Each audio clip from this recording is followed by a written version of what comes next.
US President Donald Trump has issued a strong warning to Iran: reopen the Strait of Hormuz within 48 hours or face major strikes on energy infrastructure.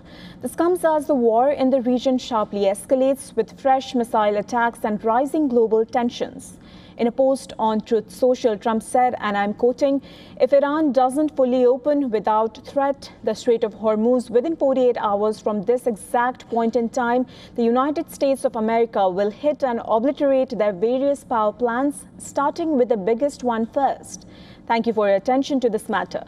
The Strait of Hormuz is a key global oil route, and its closure has already pushed oil prices higher. There was an immediate reaction from the Iranian side.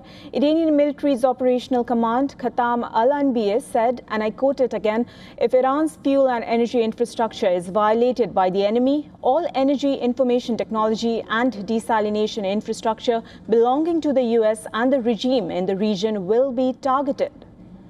The United States has launched a major military buildup, deploying multiple warships and thousands of Marines to the region.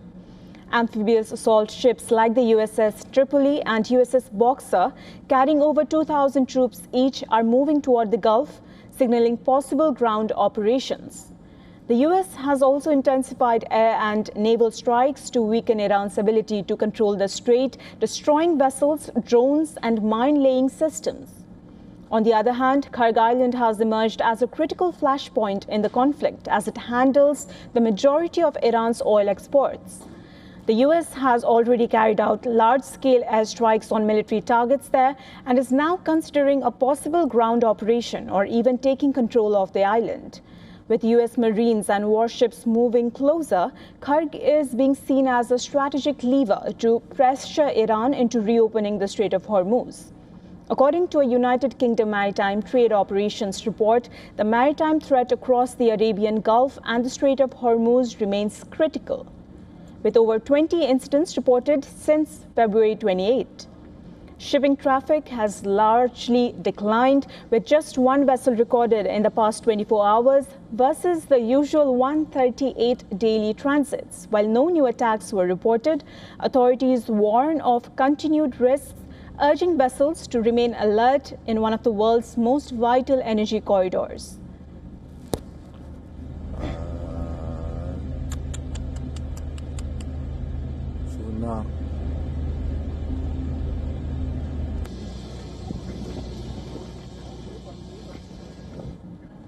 To discuss more on the escalating West Asia war, we were earlier joined by Dr. Avner Cohen from Monterey, California.